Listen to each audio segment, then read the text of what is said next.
आप सभी का आज के 2 दिवसीय नेशनल कॉन्फ्रेंस में स्वागत है। आज का जो हमारा कॉन्फ्रेंस है, social justice, education and equality, relevance of Mahatma Jyotiba Phule in contemporary India,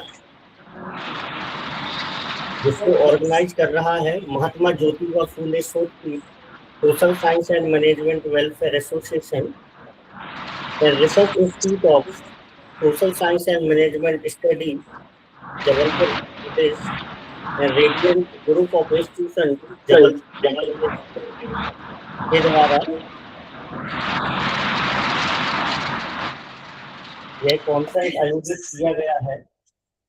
इसमें हमारे जो आज के मुख्य वक्ता और डॉक्टर कुबेर सिंह गुरुपंच सर, जो फॉर्मर रजिस्ट्रार देव संस्कृति विश्वविद्यालय,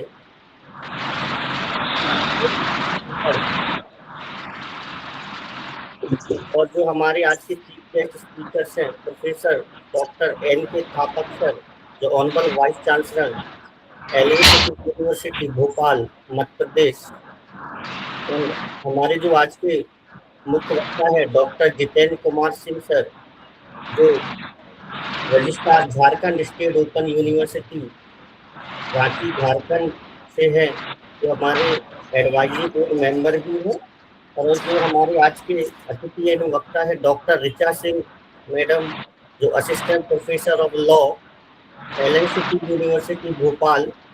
आप सभी का आज के इस पूरे नेशनल कॉन्फ्रेंस में स्वागत है। एक स्पीक है सर अभी।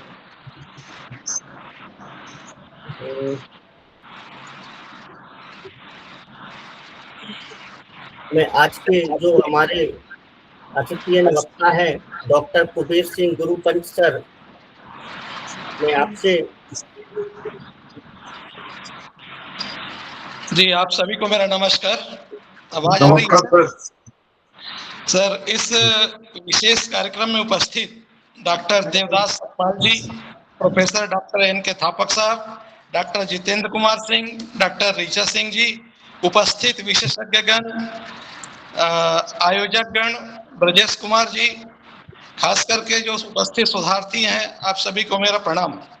जैसे कि आज का विषय है समकालीन भारत में महात्मा ज्योतिबा फुले की प्रासंगिकता न्याय, शिक्षा और समानता के क्षेत्र में किस प्रकार रही है, तो मेरा जो ये बताने का उद्देश्य, चर्चा का उद्देश्य ये है कि वास्तव में महात्मा ज्योतिबा फुले की प्रासंगिकता आज के समय में बहुत ज्यादा है।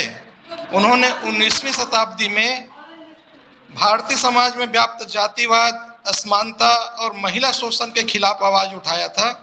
उनके विचार और कार्य आज भी हमें प्रेरित करते हैं। उन्होंने शिक्षा के क्षेत्र में जातिवाद के खिलाफ लड़ाई की, महिला अधिकार के बारे में, कृषि सुधार के बारे में, और शिक्षा के महत्व, समानता और न्याय के दृष्टि से किस प्रकार हो, इसमें महिला सशक्तिकरण भी शामिल है, इसको बढ़ावा कैसे दें और साथ में हम समानता और न्याय के लिए कैसे कार्य करें, इस बात पर उन्होंने जोर दिया। खासकर समकालीन भारत में उसके प्रासंगिकता को यदि हम रेखांकित करें तो फुले का कार्य केवल एक क्षेत्र तक ही सीमित नहीं रहा। उन्होंने शिक्षा, समाजशास्त्र, धर्मशास्त्र और कृषि जैसे विविध विषयों पर मौलिक विचार प्रस्तुत किए। आज शोध का प्रमुख केंद्र फुले ने तृतीय रत्न के सिद्धांत पर सामाजिक न्याय और समावेशी विकास के ढांचे का आधार को मजबूत करने वाला है। जहां तक बात शिक्षा की है तो शिक्षा केवल साक्षरता नहीं है, बल्कि सामाजिक मुक्ति और चेतना के उपकरण के रूप में देखा गया है। यह अध्ययन राष्ट्रीय शिक्षा नीति NEP 2020 के समावेशी लक्ष्यों और फुले के शैक्षिक दर्शन के मध्य विद्यमान तार्किक और सैद्धांतिक कड़ियों की पड़ताल भी करता है। इस तरह से हम एक सांख्यिकी विश्लेषण के माध्यम से यदि हम देखें तो वास्तव में all India survey on higher education 21-22 के आंकड़ों का उपयोग करते हुए यह प्रमाणित करता है कि उच्च शिक्षा में अनुसूचित जाति, अनुसूचित जनजाति और अन्य पिछड़ा वर्ग के नामांकन में जो वृद्धि हुई है वह बहुजन शिक्षा के स्वप्न को साकार करने में दिशा में एक महत्वपूर्ण कदम है।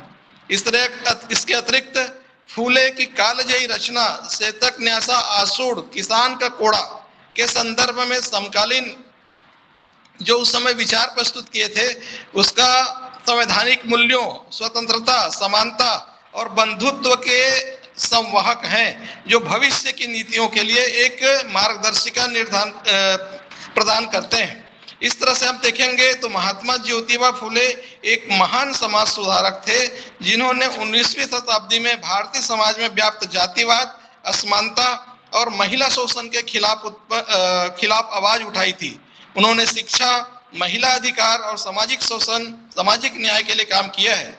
फूले के विचार आज भी हमें प्रेरित करते हैं। उनके शिक्षा के प्रचार, जातिवाद के खिलाफ लड़ाई और महिला अधिकारियों के काम से हमें सीखने को मिलता है। उन्होंने अपने साहित्यिक कार्य में गुलामगिरी 1873, सार्वजनिक सभा 1875, श्वेत करियाचा आसूड़ 1881 ये विभिन्न कृतियों के माध्यम से समाज को, जनमानस को प्रेरित किए हैं। और उन्होंने यह भी ये बताने का प्रयास किया उस उच्च शिक्षा के सामाजिक समूहों के विश्लेषण के बारे में कि किस तरह से पिछले कुछ दशकों में व्याप्त अकादमिक विमर्श हुआ है। विभिन्न विद्वानों ने उनके योगदान को अलग अलग दृष्टिकोण से विश्लेषित किया है। गेल ओमवेट ने फूले को सांस्कृतिक क्रांति का अग्रदूत माना है। ओमवेट के अनुसार फूले का आंदोलन केवल राजनीतिक या आर्थिक अधिकारों के लिए नहीं था, बल्कि यह हिंदू सामाजिक व्यवस्था के आधारभूत स्तंभों के विरुद्ध एक सांस्कृतिक विद्रोह था।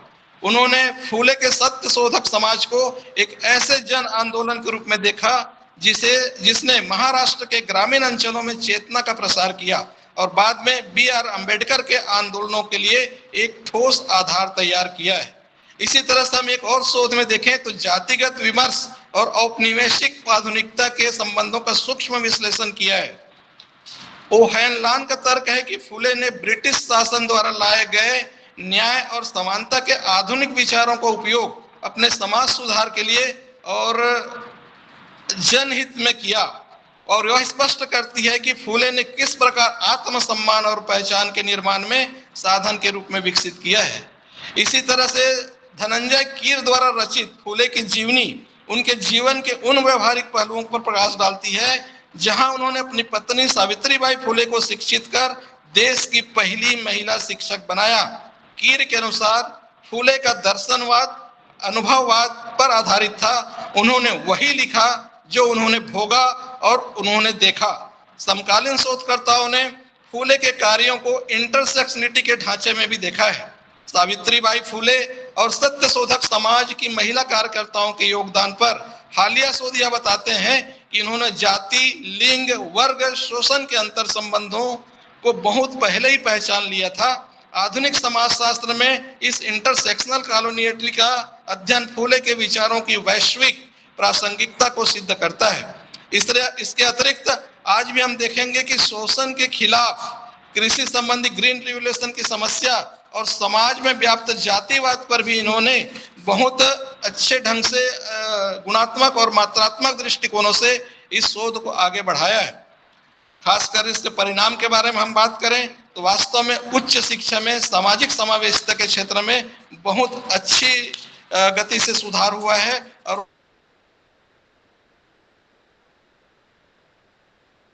के तार्किक विश्लेषण से यह परिणाम प्राप्त होता है कि किसानों की ऋणग्रस्तता का मूल कारण केवल कम वर्षा नहीं है, बल्कि दोषपूर्ण संस्थागत संरचनाएं और ज्ञान का अभाव है। शोध यह इंगित करता है कि आज भी 40% स्नातक युवा बेरोजगार हैं, जो फूले की उस चेतावनी को याद दिलाता है कि केवल साक्षरता पर्याप्त नहीं है, बल्कि शिक्षा को व्यावसायिक और व्यवहारिक होना चाहिए। अंत में यही कहना चाहूंगा कि महात्मा फूले ने 1882 के हंटर कमीशन के समक्ष शिक्षा को अनिवार्य और प्राथमिक बनाने की मांग की थी। वर्तमान के राष्ट्रीय शिक्षा नीति 2020 भी इसी यूनिवर्सल एक्सेस की बात करती है। फूले का जोर हमेशा मातृभाषा में शिक्षा पर था, क्योंकि वे संस्कृत को ज्ञान के एकाधिकार का माध्यम मानते थे। फूले के विचार और एक महान समाज सुधारक के साथ साथ आज हमें यह प्रेरित करता है कि शिक्षा के प्रचार, जातिवाद के खिलाफ लड़ाई और महिला अधिकारों के लिए काम से हमें सीखने को मिलता है। अंत में यही कहना चाहूंगा कि वास्तव में फूले ने महिलाओं के लिए, दलितों के लिए व्यापक प्रचार किया और 1848 में पहला लड़कियों का स्कूल खोला, जिसमें उन्होंने जातिवाद के खिलाफ लड़ाई, महिला अधिकार, कृषि सुधार, महिला सशक्तिकरण, तो इस तरह से बहुत से क्षेत्रों में काम किया। समय की में सब बंधे हुए हैं, इसलिए मैं ज्यादा कुछ नहीं कहना चाहूंगा, लेकिन इतना जरूर कि यह चर्चा आज के ध्रुवीकरण वाले समाज में सहिष्णुता और मानवतावाद का एक वैकल्पिक मॉडल प्रस्तुत करती है। और इस मॉडल में से निष्कर्ष जो निकल के आते हैं वो शिक्षा का लोकतांत्रिकरण है, नीति का प्रतिध्वनि है, कृषि चेतना और सामाजिक एकता है। इस तरह से हमें भविष्य की राह इनके विचार दिखाती है। महात्मा फुले का जीवन दर्शन हमें यह भी सिखाता है कि सामाजिक न्याय कोई स्थिर अवस्था नहीं है, बल्कि यह एक सतत प्रक्रिया है जिसे शिक्षा और तर्क के माध्यम से जीवित रखा जा सकता है। उनका यह तृतीय रत्न आज सूचना के युग में भी हमारा मार्गदर्शन करने में सक्षम है। आप लोगों ने समय दिया, बहुत बहुत धन्यवाद। आयोजकों को बहुत बहुत शुभकामनाएं, बधाई, धन्यवाद।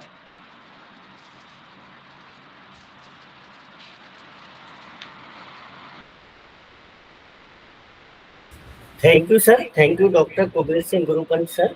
जी सर जी, धन्यवाद। ज्योतिबा फुले के विचारों को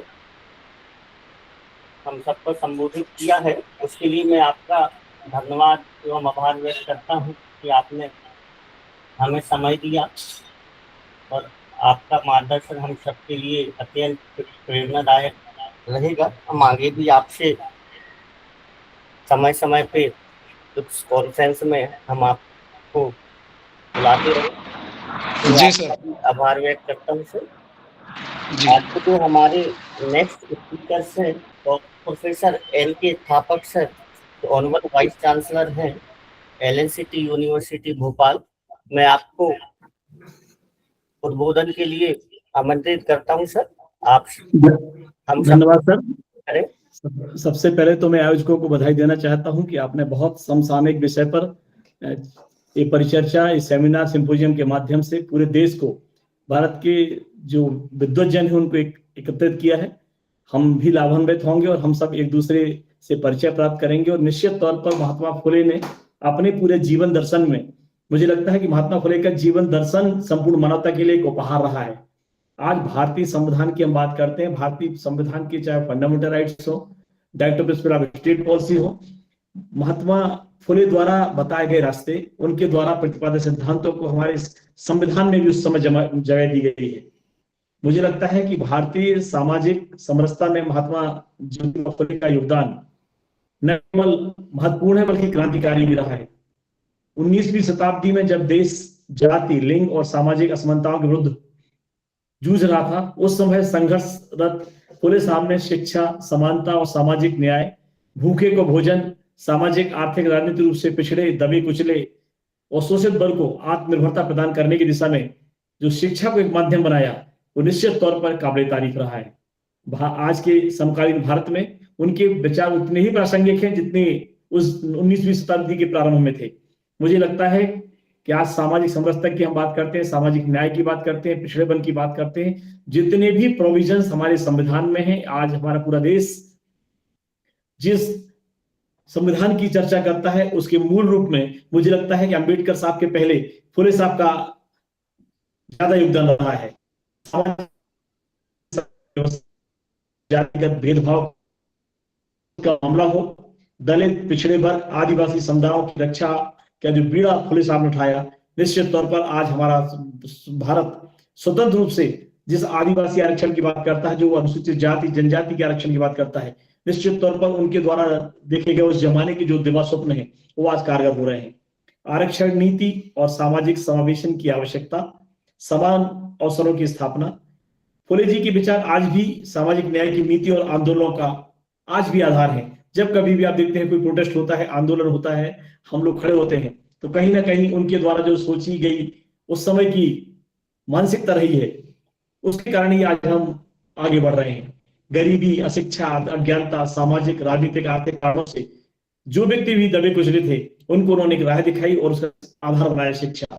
तो मुझे ऐसा लगता है कि शिक्षा ही सामाजिक परिवर्तन की सबसे प्रभावी माध्यम है, ये फुले साहब का मानना था। उन्होंने अपनी पत्नी सावित्रीबाई फुले से मिलकर महिलाओं और दलितों, शोषितों के लिए पहली आधुनिक स्कूल की स्थापना की। आप कल्पना कर सकते हैं कि अंग्रेजी हुकूमत के दौरान जहां एक आम आदमी तो बाहर कुछ कर नहीं सकता था, उसमें स्त्री शिक्षा को जो बल दिया उन्होंने वो अभूतपूर्व है। आज के संदर्भ में सबके लिए शिक्षा, एजुकेशन फॉर ऑल का जो भारत सरकार का आह्वान है, बालिका शिक्षा हो, महिला सशक्तिकरण की बात हो, नई शिक्षा नीति में भी समावेशी शिक्षा पर जो जोर दिया गया है, वो फुले साहब की शिक्षा नीति का ही एक परिणाम हम कह सकते हैं। समाज के निर्माण का मार्ग उन्होंने ही प्रशस्त किया था। उन्होंने रोटी कपड़ा मकान के बाद, कल मैं भास्कर का पेपर पढ़ रहा था, उसमें दिया है कि पूरे देश में उत्तर प्रदेश को छोड़कर 44% भूमि पर कुछ 7% लोगों का कब्जा है। आप कल्पना करिए कि पूरे भारत की जो कृषि की भूमि है वो कुछ लिमिटेड परसेंट लोगों के पास है, और एक 64% लोग ऐसे हैं जिनके पास जमीन का टुकड़ा नहीं है। तो आप कल्पना कर सकते हैं कि जो सामाजिक असमानता है, भू है, संपत्ति है, इसका जो असमान वितरण हुआ है, कहीं ना कहीं हमारे भारत की जो थाती है, जो अस्मिता है, उस पर एक क्वेश्चन मार्क जरूर लगाती है।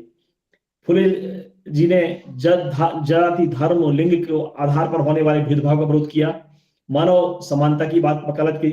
आज के संदर्भ में यदि हम बात करें तो लैंगिक समानता, जो हमारी जेंडर इक्वलिटी है, सामाजिक आर्थिक असमानताओं को कम करने का प्रयास, संविधान में प्रदत्त समानता का अधिकार, हम सब बराबर, हमारे सब अधिकार बराबर, लोकतांत्रिक मूल्यों की जो परिकल्पना 18वीं शताब्दी के समापन पर की गई। आप कल्पना कर सकते हैं कि एक ऐसा विजनरी व्यक्ति जिसने भारत को एक नई राह दिखाई, आज भी उतनी ही प्रासंगिक है। आज पूरे देश में महिला सशक्तिकरण पर हम सेमिनार, सिंपोजियम, वर्कशॉप कर सकते हैं और करते भी हैं। आपने खुद देखा होगा कि सावित्री फुले जी ने स्वयं महिलाओं के अधिकारों के लिए संघर्ष किया, स्वयं भी संघर्ष किया, उनके पति ने साथ दिया, उनको शिक्षित किया और भारत की पहली महिला शिक्षक होने का गौरव प्राप्त किया। बाल विवाह हो, सती प्रथा हो, विधवा उत्पीड़न के खिलाफ आवाज हो, ये सब आप सोचिए जरा कि उस समय जब आदमी को लगता था कि अंग्रेज हमको जीने नहीं देंगे, एक भारत के भारतीय नागरिक तक का कर्तव्य, जो नागरिक धर्म है, उस समय ज्योतिबा फुले जी ने उठाया। उस समय समावेशी समाज की स्थापना की गई, समान अवसर की बात उन्होंने करी, शिक्षा के माध्यम से सशक्त कैसे कर सकते हैं। आज पूरे देश में आप देखते हैं कि जो जीडीपी है, चाहे वो शिक्षा का हो, चाहे प्रमोशन का हो, चाहे नौकरी का हो, आत्मनिर्भर भारत की संकल्पना का हो, कहीं ना कहीं ज्योतिबा फुले जी की जो शिक्षा है, जो उनकी सोच है, आज वो धरातल पर उतर रही है। मैं कहना चाहता हूं कि फुले जी के विचार केवल ऐतिहासिक महत्व के नहीं है, बल्कि हमारी राष्ट्रीय धरोहर है। उनके विचार आज भी भारत के लिए मार्गदर्शक सिद्धांत की तरह है। सामाजिक न्याय, शिक्षा, समानता के क्षेत्र में जो भी और काम करने की जरूरत है, तो मुझे लगता है उनके जो आदर्श वाक्य है, जो उनकी सोच है, उसको भारत सरकार को अपने सारे जो निर्णय है उनमें शामिल करना चाहिए। न्याय तक सार्वजनिक पहुंच बढ़ाना, एक रोटी कपड़ा मकान, सामाजिक आर्थिक राजनीतिक न्याय प्रदान करना न केवल राज्य का कर्तव्य बल्कि धर्म भी है। आप सोचिए कि भारतीय संविधान तो 1950 में लागू हुआ, लेकिन इसके पहले जो सामाजिक समरसता की बात है, जो सामाजिक न्याय की बात है, गरीब, कुचले, पीड़ित, जो चाहे किसी भी कारण से क्यों ना हो, पब्लिक इंटरेस्ट लिटिगेशन के कंसेप्ट तो बाद में आया कि हम न्याय जनहित में कोई भी व्यक्ति दायर कर सकता है। लेकिन फुले जी ने अपने समय में समकालीन भारत में विपरीत परिस्थितियों के दौरान भी ये जो आवाज उठाई, आप निश्चित तौर से सोच सकते हैं कि एक आदमी का जो स्वप्न है, आदमी अपने बारे में 5 साल के लिए सोचता है, 10 साल के लिए सोचता है, उन्होंने 100 साल के बारे में सोचा होगा। तो 100 साल के पहले जो उन्होंने स्वप्न सोचा, आज हम स्वतंत्र भारत में भारतीय संविधान के माध्यम से फलित और पुष्पित पल्लवित होते देख रहे हैं।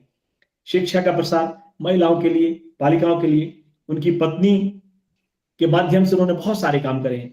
मुझे ऐसा लगता है कि शिक्षा ही सामाजिक परिवर्तन का सबसे शक्तिशाली साधन है, जिसकी उन्होंने पुरजोर वकालत करी। सामाजिक न्याय, समानता, संघर्ष, जाति व्यवस्था, ऊंच नीच, छुआछूत पूरे भारत में किस कदर हावी थी और आज भी है। हम आज शहरीकरण की बात करें, शहरी क्षेत्रों को हम छोड़ दें, यदि ग्रामीण भारत की बात करें तो आज भी यह बीमारी पूर्ण रूप से खत्म हुई, ऐसा हम दावा नहीं कर सकते। संवैधानिक प्रावधान होना और लोगों का उस पर विश्वास करना, दो अलग विपरीत बातें हैं। तो मुझे लगता है कि आज के इस कार्यक्रम के माध्यम से हमारी सोचने की शैली में परिवर्तन होगा, सोचने की शैली की समझ हमें विकसित होगी और निश्चित तौर पर आने वाली जो पीढ़ी है इससे एक नया प्रेरणा लेगी। सत्य शोधक समाज की स्थापना के माध्यम से उन्होंने सामाजिक कृतियों को बहुत विरोध किया। आप उस समय जानते हैं विधवा विवाह कभी मान्य नहीं रहा, सती प्रथा, बाल विवाह, लड़कियों को जला के मार देना, पति की मृत्यु होने पर जबरदस्ती उसको जला देना। आप कल्पना कर सकते हैं एक विधवा स्त्री को, एक लड़की को यदि पति नहीं है या अकेली ये शादी नहीं की, उसको जीना कितना मुश्किल है। लेकिन उन विपरीत परिस्थितियों में उन्होंने महिला कल्याण के बारे में सोचा। सावित्री फुले जी ने उसके बारे में सोचा और उसका माध्यम बनाया सिर्फ शिक्षा और शिक्षा। तो मुझे ऐसा लगता है कि महिला सशक्तिकरण हमारी सोच से हो सकता है, सेमिनार सिंपोजियम से नहीं हो सकता, कानून बनाने से नहीं हो सकता है। यदि उनको इस कार्यक्रम की सार्थकता और सही सच्ची में श्रद्धांजलि देनी है तो उनकी आदर्शों को हमको आत्मसात करने की जरूरत है। कृषि सुधार में भी उन्होंने किया, बहुत सारे योगदान उन्होंने किए। मैं बहुत ज्यादा समय की चूंकि मर्यादा है, समय न लेते हुए आयोजकों को बहुत धन्यवाद देना चाहता हूं कि आपने मुझे शामिल किया, मुझे बोलने का अवसर दिया। मैं आयोजकों को पुनः धन्यवाद देना चाहता हूं कि भविष्य में इस तरह की कभी कोई कार्यक्रम हो तो आप मुझे बताएं, हम क्या सहयोग कर सकते हैं। मैं संगठन से भी जुड़ा हूं, लॉ का प्रोफेसर हूं, तो विधि और न्याय के क्षेत्र में भी काफी हम लोग काम करते हैं। एक मध्य प्रदेश में एक गुजरे जमाने में 2000 में कंसेप्ट आया था परिवार परामर्श केंद्र, कि परिवार कैसे टूटते हैं। मुझे मध्य प्रदेश के पहले काउंसलर होने का गौरव प्राप्त है। तो आज भी 125 से ज्यादा ऐसे परिवार हैं जो विघटित हो गए थे, तो उनको हम जोड़ के रखे हैं, आज भी हम उनसे मिलते हैं और एक रिश्तेदार की तरह जुड़े हुए हैं। तो मुझे लगता है कि जो सामाजिक समरसता है, सामाजिक परिवर्तन की बातें ज्योतिबा फुले साहब ने उस समय की, उसको अपनाने की जरूरत है, आत्मसात करने की जरूरत है। इसी के साथ मैं आज को बहुत धन्यवाद देते हुए कृतज्ञता ज्ञापित करता हूँ। बहुत बहुत धन्यवाद। जय हिंद, जय Bharat. Thank you very much sir.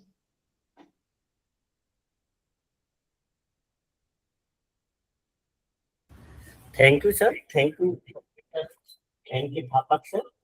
आपका जो विचार हम सबके लिए एक मार्गदर्शन के रूप में सिद्ध होगा।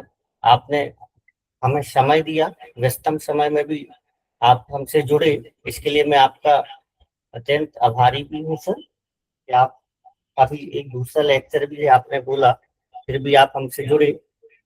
समय समय पर सर हम आपका ही मार्गदर्शन लेते रहेंगे। आगे भी हमारे जो कॉन्फ्रेंस रहेंगे उसमें मैं आपको उसमें बुलाऊंगा सर। जी जरूर हम जरूर सर, आप धन्यवाद। स्वस्थ एवं उज्जवल भविष्य की भी कामना करते हैं सर, कि आप की प्रगति एवं अच्छी स्वस्थ ईश्वर से हम कामना करते हैं sir. Okay, thank you very much sir कि आप हमसे जुड़े, और आप सब हमारे जो आज के स्कॉलर्स, जो हमारे अध्यापक जुड़े, उनको आपने संबोधित किया सर, इसलिए मैं आपको धन्यवाद एवं आभार व्यक्त करता हूँ sir. Okay, thank you very धन्यवाद मच। आपका धन्यवाद। Thank you sir. आज के जो हमारे next speaker doctor Jitendra Kumar Singh sir, जो सर का हमें समय समय पर मार्गदर्शन भी मिलता रहता है, हमसे जुड़ते रहते हैं सर। एक सर एक ऐसे वक्ता है जो सभी विषयों को लेकर बोलते हैं। आज के जो हमारे मुख्य वक्ता भी है sir doctor Jitendra Kumar Singh sir, जो रजिस्ट्रार है झारखंड स्टेट ओपन यूनिवर्सिटी, हमारे एडवाइजरी बोर्ड के मेंबर भी हैं सर। सर का मैं उद्बोधन के लिए प्रेरित करता हूँ।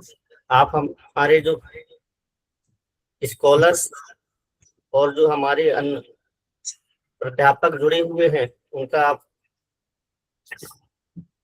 मार्गदर्शन करें sir. Okay sir, Kumar Singh sir.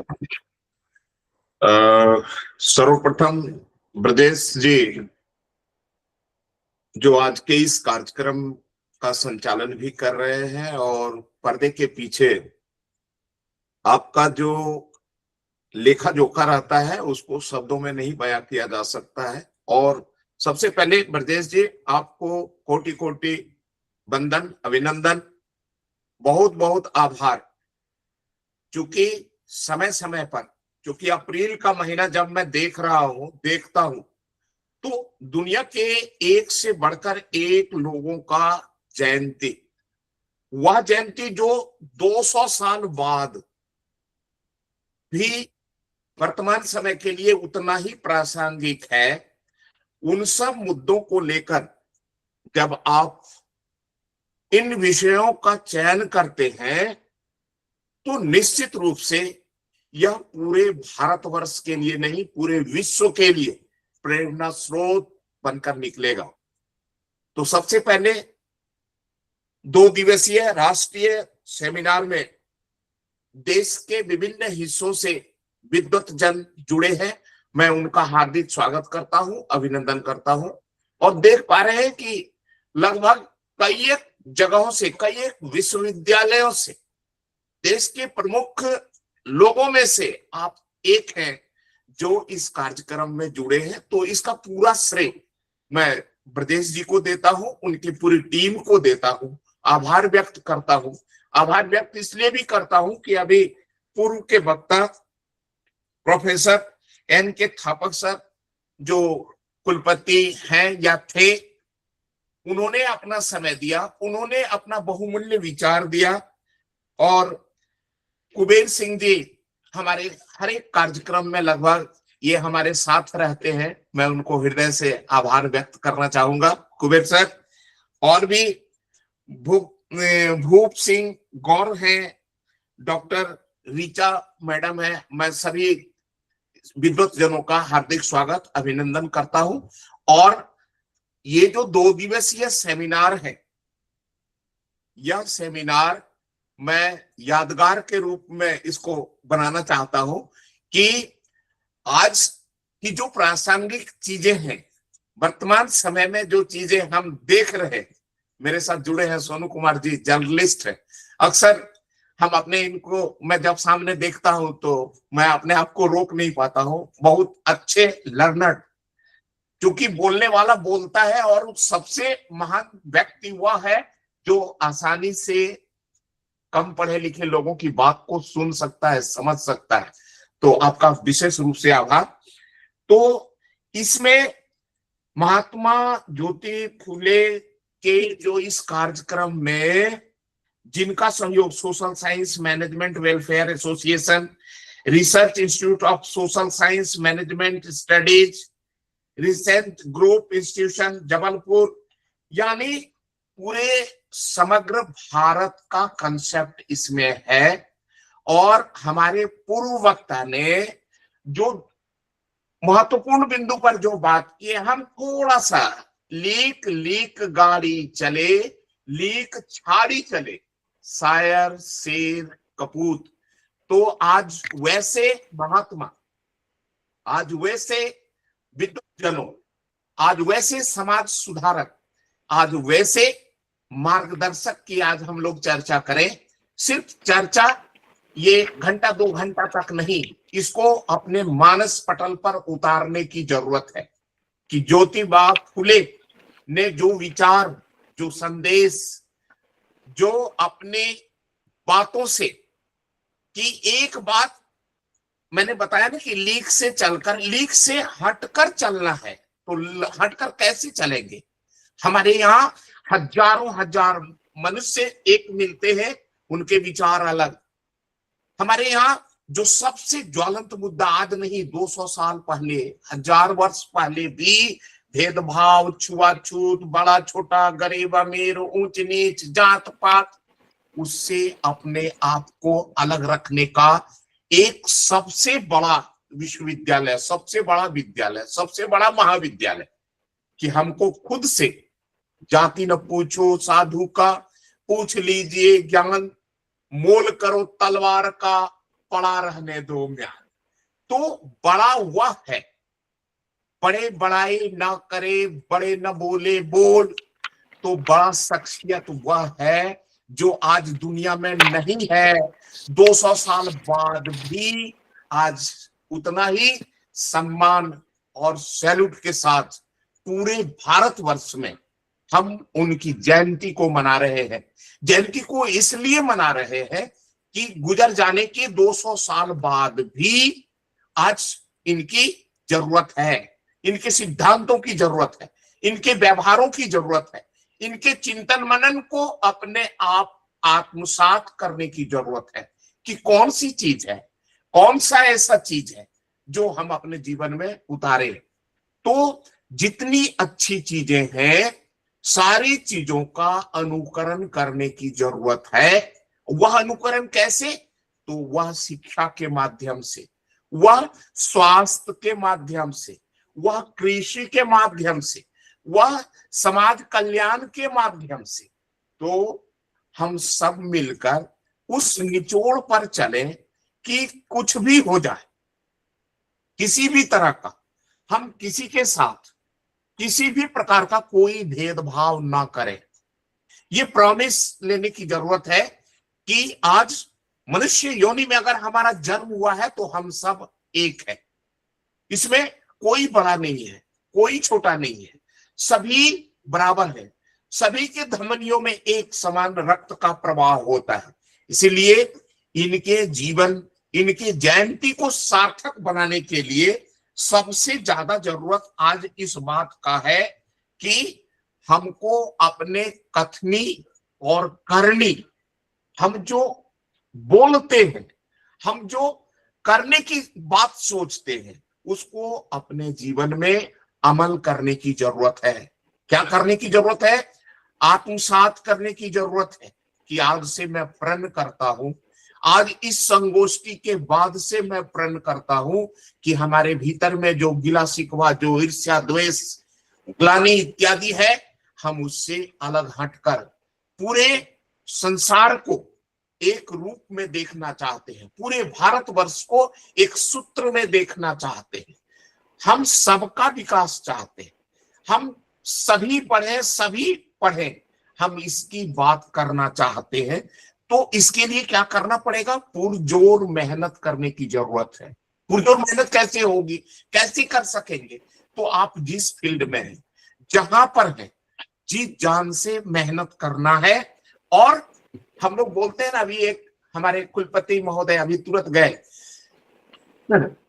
तो याशु होना, एक से बढ़कर एक विद्वजन, हमारे काफी सीनियर लोग भी इसमें, प्रोफेसर्स लोग जुड़े हुए हैं, मैं सबका, शोधार्थी जुड़े हुए हैं, जर्नलिस्ट जुड़े हुए हैं, जितने लोग जुड़े हुए हैं, मेरा सबसे आह्वान है कि अपने कर्म के प्रति ज्योतिबा फुले के सिद्धांतों को, ज्योतिबा फुले के व्यवहारों को, उनके आचरणों को अपने आप में उसको उतारने की जरूरत है कि हम कर्मठ, हम मेहनती, जी तोड़ मेहनत करेंगे, एक से एक, हम गिड़गिड़ाए नहीं, भीख नहीं मांगे, हमको याचना करने की जरूरत नहीं है, हमको प्रार्थना करने की जरूरत नहीं है।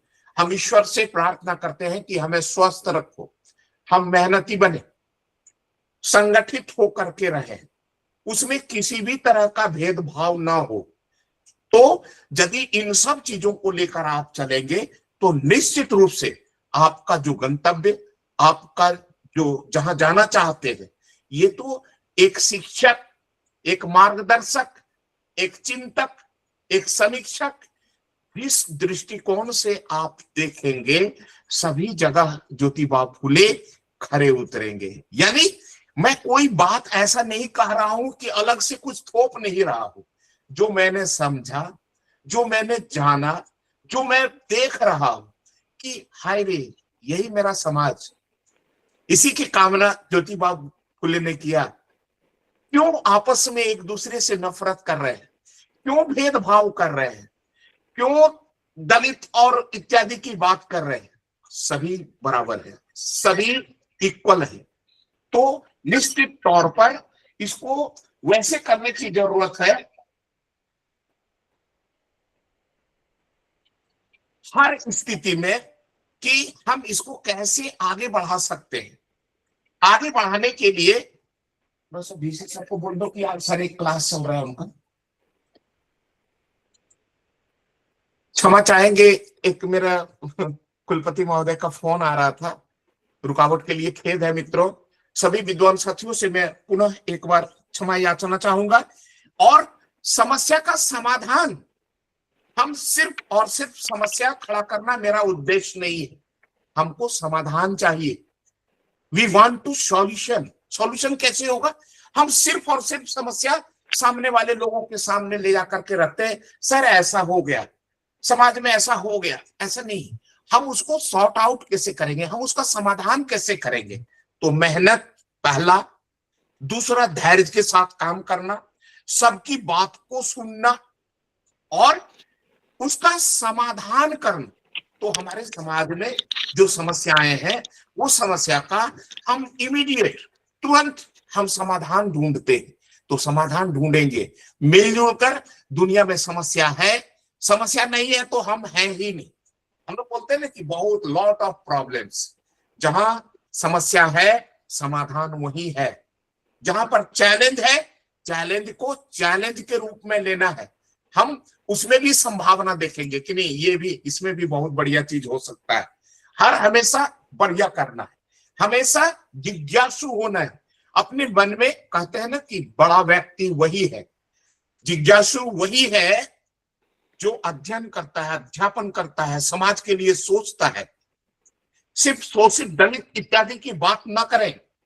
हम इसका समाधान देखना चाहेंगे कि हम जिस समाज में, जिस परिवार में, जिस राज्य में, जिस प्रदेश में हम हैं, यहां पर अगर इस तरह की कोई अराजकता स्थिति होती है तो उसका बैठकर हम कैसे समाधान करेंगे।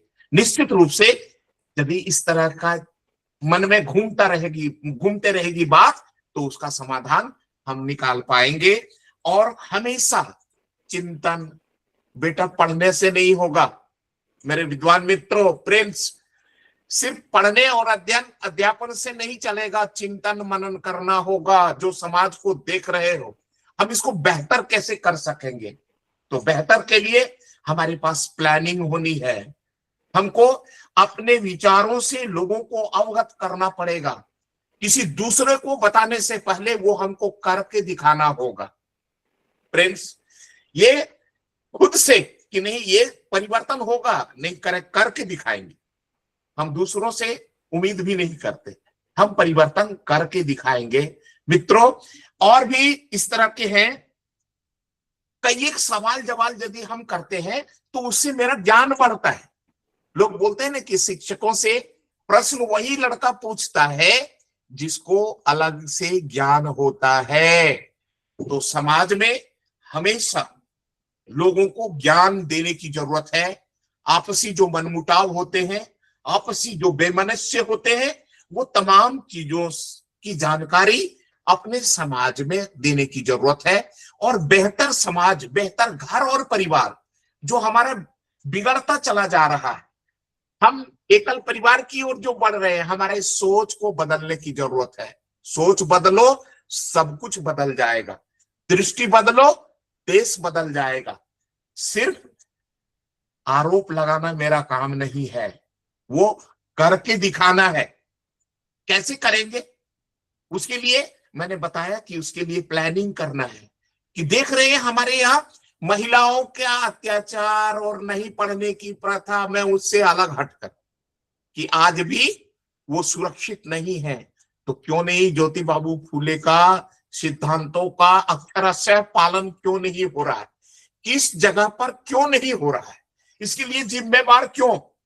आज भी मुझे पता है, आपको भी पता होगा कि विदेशों में चोरी डकैती और लूट हत्या बलात्कार ये सब वहां पर कम है। कारण सख्त पनिशमेंट। तो सख्त पनिशमेंट की व्यवस्था जिस दिन यहां भी हो जाएगी मित्रों, तो महिलाएं जो अपने आप को असुरक्षित समझती है, रात में निकलना उनके लिए दूभर हो गया है, वो ऑटोमेटिक ठीक ठाक हो जाएगा। यदि सबके प्रयास से सब थोड़ा सा अपना एफर्ट लगाएगा तो निश्चित रूप से इसमें वो एकदम बेधड़क होकर के चलेंगे। और ये तमाम चीजों का जो बदलाव है, वो सबसे ज्यादा जरूरी क्या है कि हमारा जो शिक्षा व्यवस्था है, वो चाहे प्राइमरी से लेकर प्रायः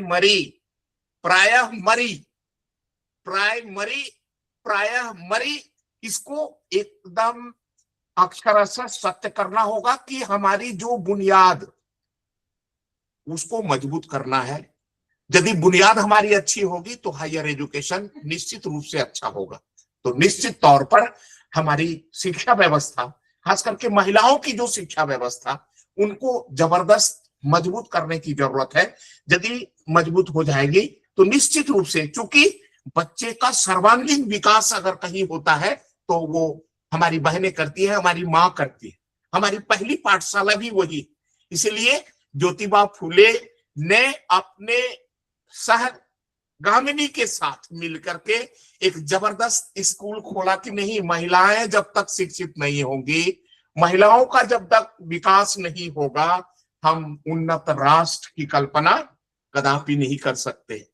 तो उसने भोगा, उसने देखा, और देखने के बाद पूरे दुनिया की आंख खोलने की कोशिश की कि निश्चित तौर पर सिर्फ सोचने समझने से नहीं होगा, उसको इंप्लीमेंट करना होगा, उसको लागू करना होगा।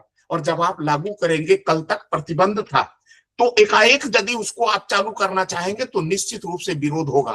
तो विरोध से डरे नहीं, विरोध से डटकर मुकाबला करने की जरूरत है। ये हमेशा यही प्रेरणा देता है कि हर स्थिति में कि समाज को उन्नत करने का सबसे बेहतर प्लेटफॉर्म है, समाज को शिक्षित करने का सबसे बड़ा प्लेटफॉर्म है।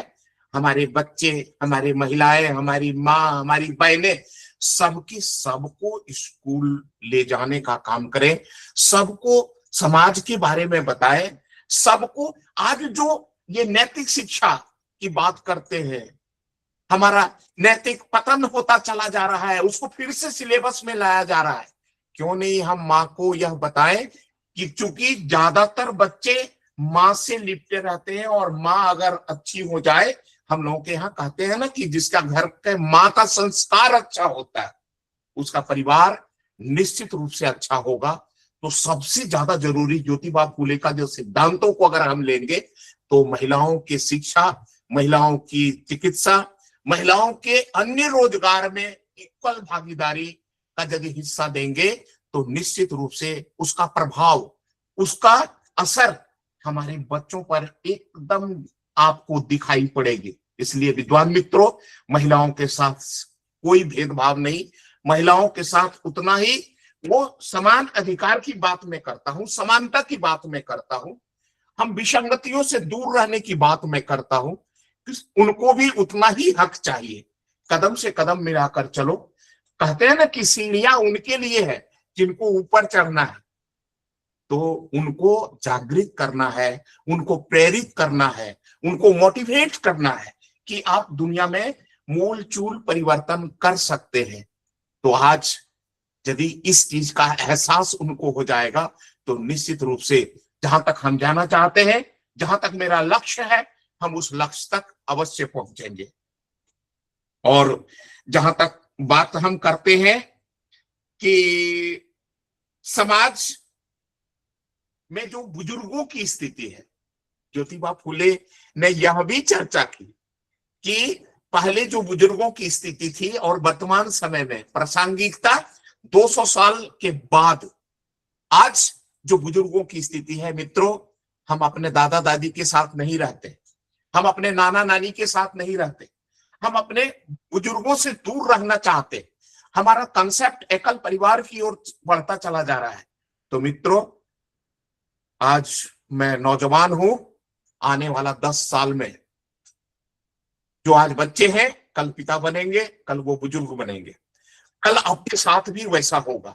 इसीलिए जो largest number of old age, आप देखेंगे कि हम लोग पढ़ते हैं ना चीफ की दावत, चीफ आ गए तो हमारे घर का जो मेहमान आ गया, तो घर में दादी है, चाची है, बीमार है।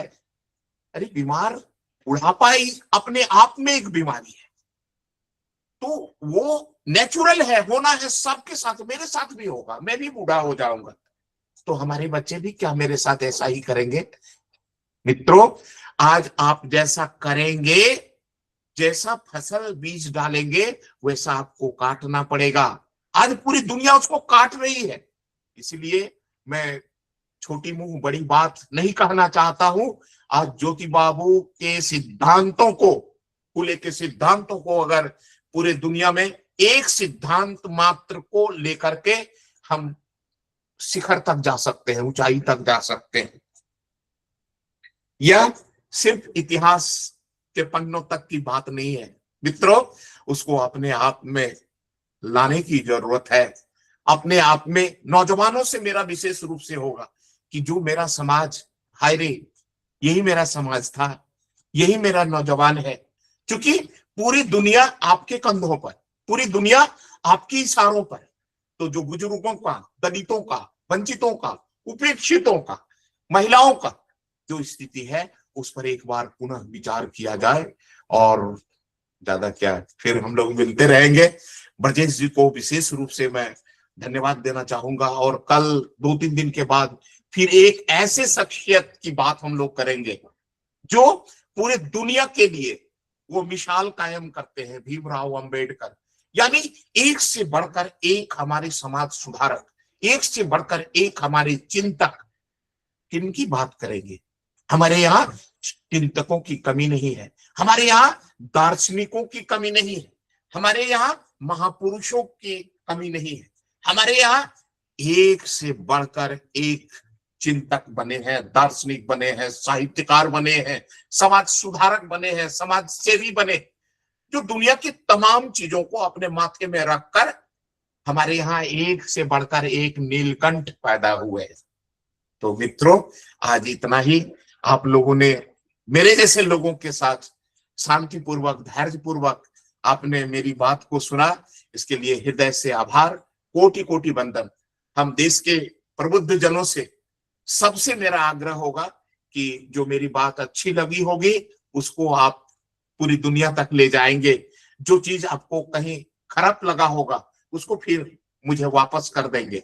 इन्हीं शब्दों के साथ इतना बेहतरीन प्लेटफॉर्म आप लोगों ने दिया, मैं आयोजकों को, अपने विद्वान मित्रों को, मीडिया वालों को, तमाम साहित्य प्रेमियों का हृदय से आभार करता हूँ। सोनू जी, विशेष विशेष धन्यवाद आपको, वेरी वेरी थैंक्स। ब्रजेश जी, अगर मेरी बात सुन रहे हो तो मेरा वक्त समाप्त हो गया। इन्हीं शब्दों के साथ मैं आपसे विदा लेना चाहूंगा। जय हिंद, जय Bharat.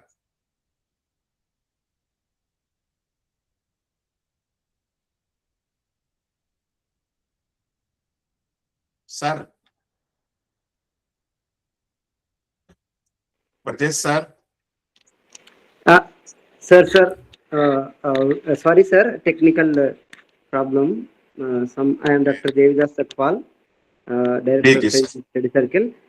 Actually, sorry for the inconvenience. Now I invite to Dr. Richa Singh, Madam, Assistant Professor Law. I think, is it correct? Madam is waiting, sir? Yes, thank you sir, thank you doctor Jitendra Kumar Singh sir. इसके लिए thank you sir, आभार व्यक्त करता हूँ sir. बहुत बहुत आभार आपको। समय समय पर हम आपका समय लेंगे सर, आगे भी कॉन्फ्रेंसों में।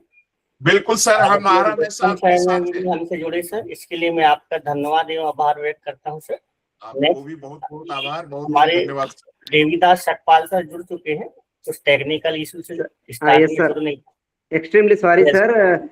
Professor Dr. Jitendra Kumar Singh, sir. I am very extremely sorry. It's of technical issue. I am very thank you, sir. And mostly, this is a great session on the occasion of Mahatma Jyotiba Phule Jayanti. I am cordially invite to Dr. Richa Singh, Madam, Assistant Professor Law, LSCT University, Bhopal. Please, Madam.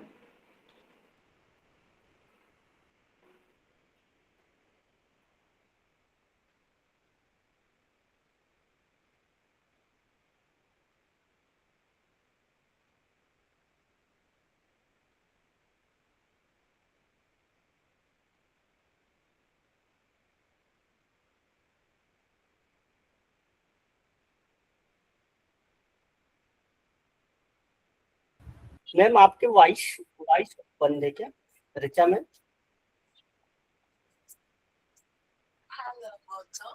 आपके voice नहीं आ पा रही है।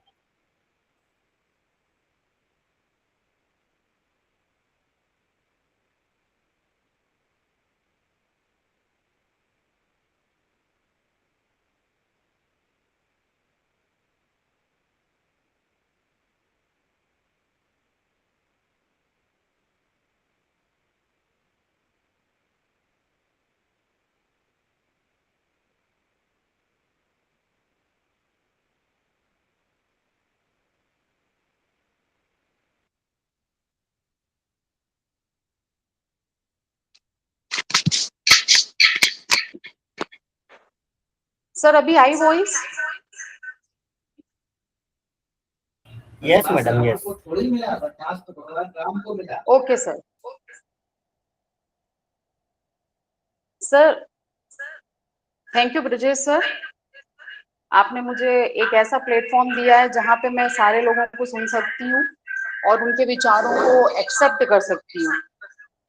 Sir देखिए, समय का कम है तो मैं स्टार्ट करना चाहूंगी कि किसी भी परिवर्तन परिवर्तन सतत, एक सेकंड सर, आवाज इको हो रही है क्या सर?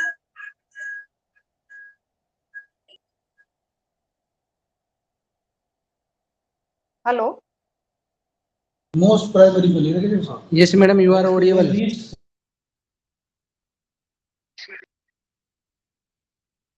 Yes yes. तो सर मैं ये कहूंगी कि परिवर्तन स्थिर नहीं है, परिवर्तन ही प्रकृति का नियम है। और अगर अपन ये देखें कि किसी भी क्रांति को, इस परिवर्तन को लाने के लिए अगर हम क्रांति की बात करें तो ज्योतिबा फूले जी ने वो क्रांति लाई जिसके बारे में हम आज भी बात कर रहे हैं। और उन्होंने जो अपनी वाइफ को या अपनी धर्म पत्नी को उन्होंने तब शिक्षित किया था, तो ये समझिए कि आज से 100-200 साल पहले वो कितने अवेयर थे कि उन्होंने ये जाना कि किसी भी समाज को अगर सुरक्षित रखना है या उसे समानता के स्तर पर लाना है तो महिलाओं का शिक्षित होना बहुत जरूरी है। और इसीलिए शायद उन्होंने सबसे पहला कदम अपने घर से उठाया कि सबसे पहले अपने घर की महिलाएं, बहनें और बेटियां शिक्षित होंगी तभी हम समाज में आगे बढ़ पाएंगे।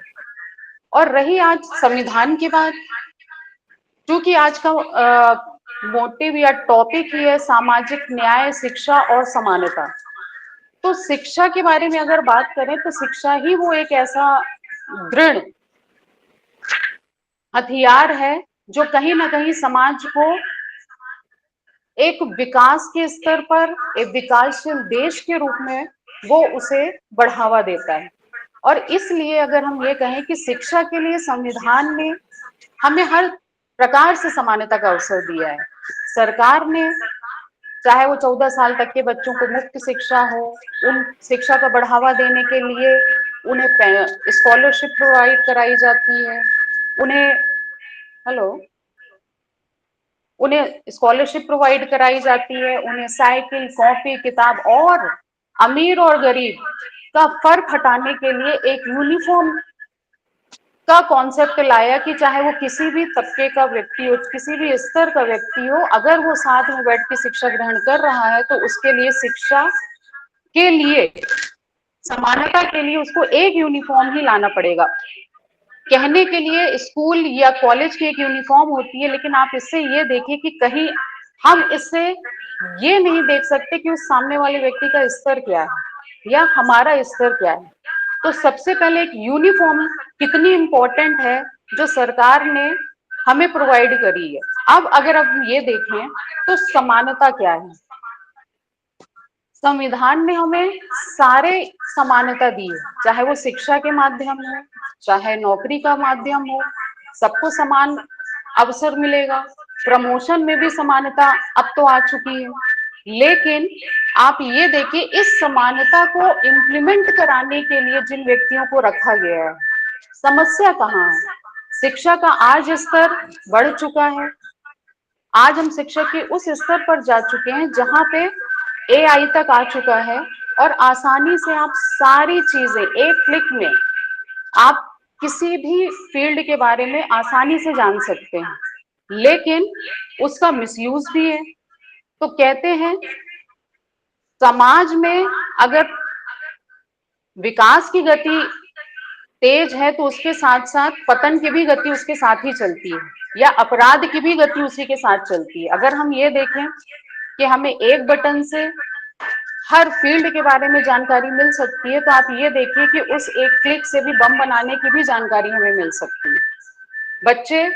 आज बच्चों को पढ़ाने के लिए, उनके विकास के लिए आज माता पिता दोनों का काम करना आवश्यक है। इसीलिए कहीं ना कहीं अभी एक सर ने बोला कि पहले नाना नानी के साथ रहते थे, आजी बब्बा के साथ रहते थे, तो कहीं ना कहीं उनका जो नैतिक स्तर, जो नैतिक शिक्षा है वो ज्यादा इफेक्टिव थी, उनमें उसका विकास ज्यादा था। आज शिक्षा का विकास तो बहुत अधिक स्तर पे हो चुका है, लेकिन नैतिक स्तर, जो ये नैतिक शिक्षा है वो गिरती जा रही है। आज हम किसी अपराध को देखते हैं तो उसे रोकने के बजाय हमारा नैतिक शिक्षा क्या कहती है कि हम उसे रोकें, लेकिन उसे क्या करते हैं हम लोग, वीडियो बनाते हैं, रील बनाते हैं। तो ये कहीं ना कहीं उस नैतिक शिक्षा का पतन है जो आज कम दिखाई देती है, या जिसका स्तर आज गिरता ही जा रहा है।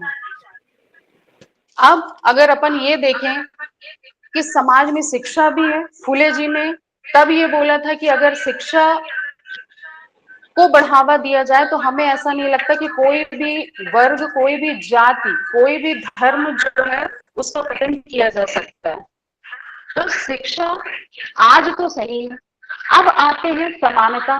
समानता भी हमारे संविधान में सारों को समानता दी गई, किसी भी स्तर में, किसी भी धर्म के, किसी भी जाति के लोगों को संविधान द्वारा तो समानता का स्तर दिया गया है। लेकिन आज समस्या कहाँ आ रही है? क्या यहाँ पे समस्या शिक्षा की समस्या नहीं है, गरीबी की है? तो गरीबी की भी नहीं है। आज अगर एक मध्य प्रदेश का एक छोटा सा उदाहरण लें तो यहाँ पे टीनू जोशी और अरविंद जोशी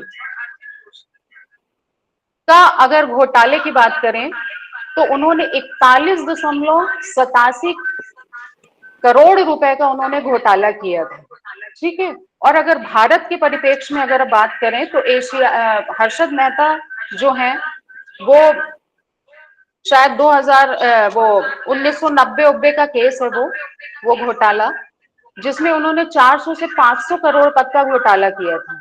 तो अगर ये दो घोटालों की ही बात कर लें तो भारत में घोटाले इतने ज्यादा हैं जहां पे जैसे किसी छोटी जनसंख्या वाले किसी देश की उतनी जीडीपी होती है, तो गरीबी भी नहीं है भारत में।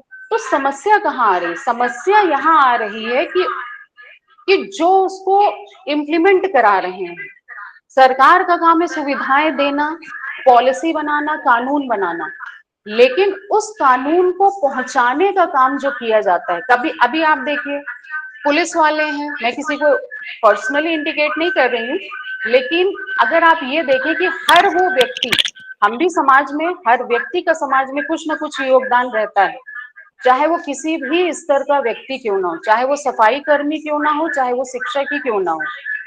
तो आज ज्योतिबा फूले जी के उस सिद्धांत को अगर हम लेके चलें तो हमें बहुत क्रांति लाने, क्योंकि एक व्यक्ति भी क्रांति ला सकता है, ज्योतिबा फूले जी ने बता दिया हमें।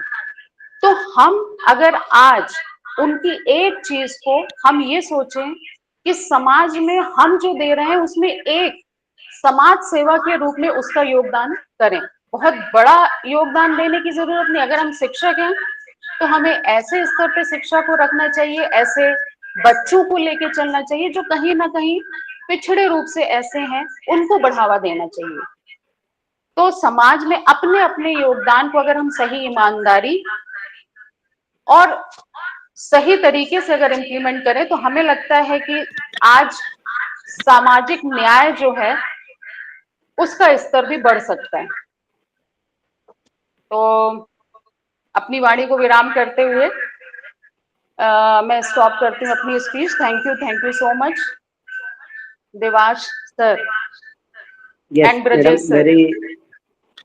Thank you, Madam Ji. It was very wonderful, and you pointed to the women's empowerment particularly. It was very important, and it should be implemented law. Then only it will be success. Yes, Madam. Very thank you. Behalf of the organization, and particularly Dr. Kubir Singh Gurupanch Ji. Delivered a wonderful lecture, and Professor N.K. Tapak Singh sir, particularly we have thank you sir.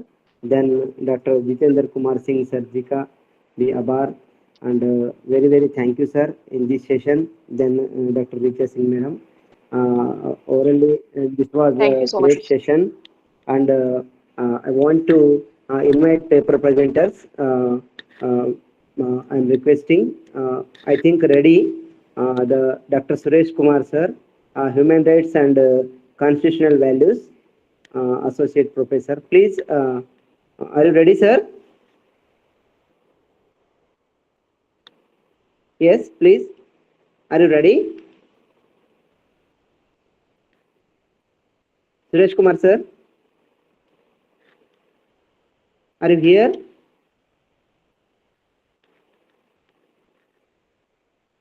Suresh Kumar, sir. Please reply, sir. I think you are mute. In mute, I think, sir.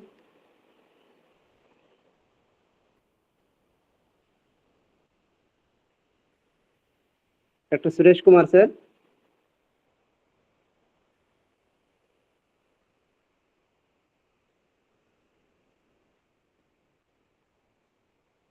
Suresh Kumar, sir. Sir, I think he left. Oh, yes, yes. I want to ask another Dr. Ranjan Patel, Education and Social Transformation, Assistant Professor Education, GD, Rangta College of Science and Technology, Port Bhilai. Please go ahead, sir.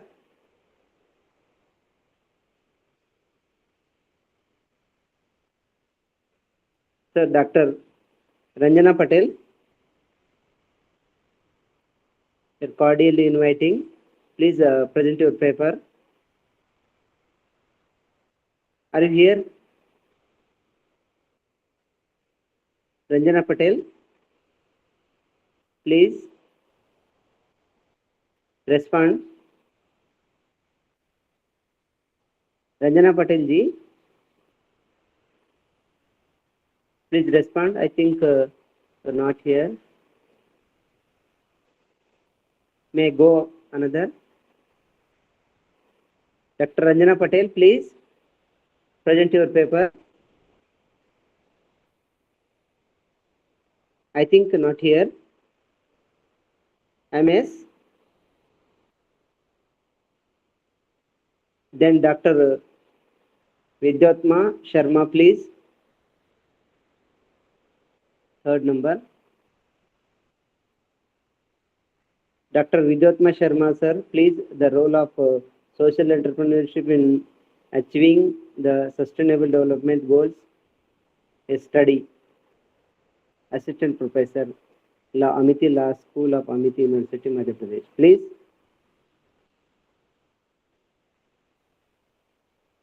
I'm hearing, please. Are you there?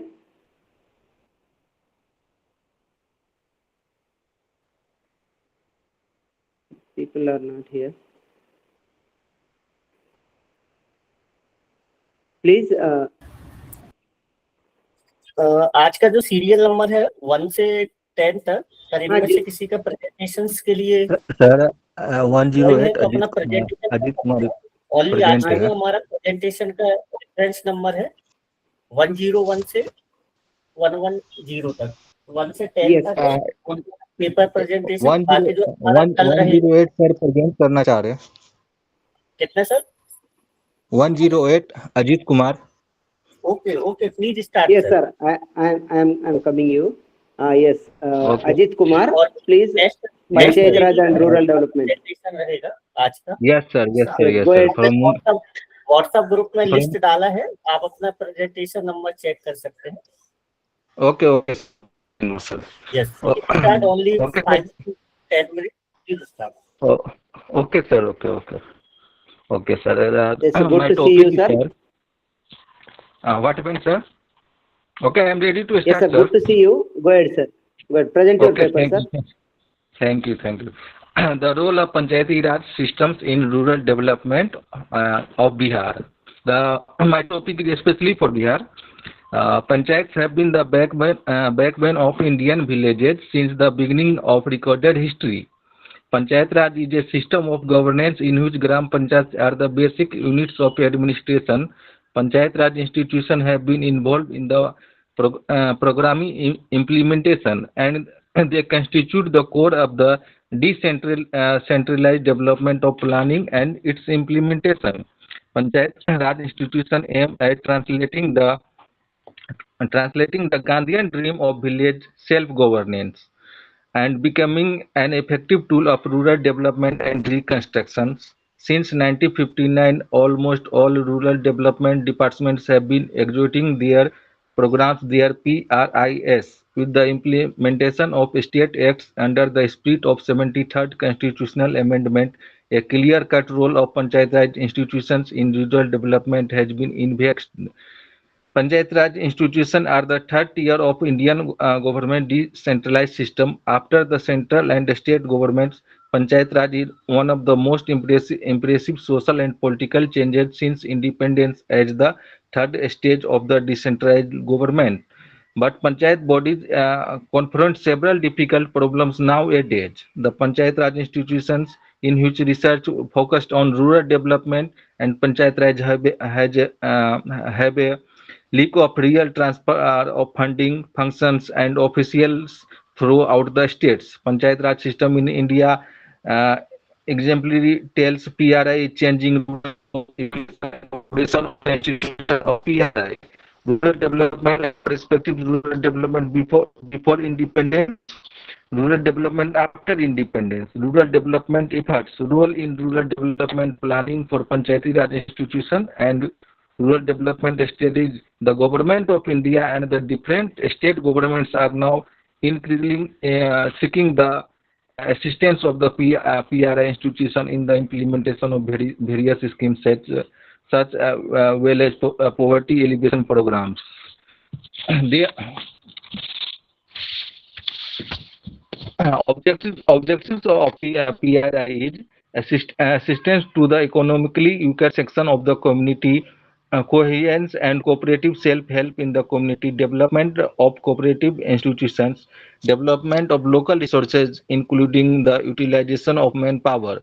Production in agriculture is the highest priority in planning. Progressive dispersal of authority and initiative both vertically and horizontally with a special emphasis on the role of voluntary organization. Promotion of rural industries, understanding and harmony between the people's representative and their servants can be achieved through comprehensive training and education and a clear demarcation of duties and responsibilities. Main functions of PRI: preparation of annual plans for the development of the village panchayat area, preparation of the annual budget of the village panchayat, mobilization of relief in natural climate, removal of encroachments on public properties, organization voluntary labor and contribution for community works, maintenance of essential strategies in villages, such other developments work as may be interested. So finally, you can see that without the without the development of rural area, we can't see the development of India. Thank you, sir.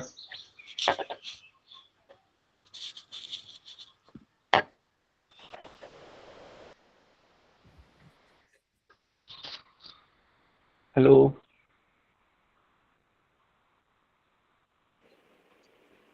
Hello, sir.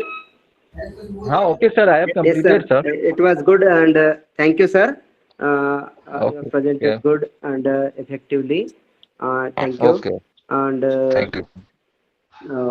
please keep it. And next, Dr. Suresh Kumar, sir, here. You are ready? I think, sir, most of the guys will come tomorrow. Tomorrow is Sunday, no? Okay, anyhow, I'm calling, no issue. Dr. Suresh Okay. Kumar, sir, I think sir messaged me privately. That's why I'm calling. Then for ready, I think 12110. Please respond. Yes, sir. Madam, Sir. please, madam. Namaskar, Adab. Mary Sunanda, madam, please. Yes, sir. Aji, madam, welcome, please, cordially welcome. Present your paper effectively. Thank you, madam. Yeah. Thank you, sir. Namaskar, Adab, or Namaskar. good afternoon, respected organizing committee members and convener and co-convener, Bridges, sir, co-presenters, and other dignitaries on the dais, of the dais. It is my proud privilege to present my paper titled Education, a Human Endeavor to Self-Transformation, role of educationalists and teachers in the past, present, and future. I'm presenting this in the National Seminar of Social Justice, Education and Equality, relevance of Mahatma Jyotiba Phule in contemporary India. Okay, so thank you, sir, once again.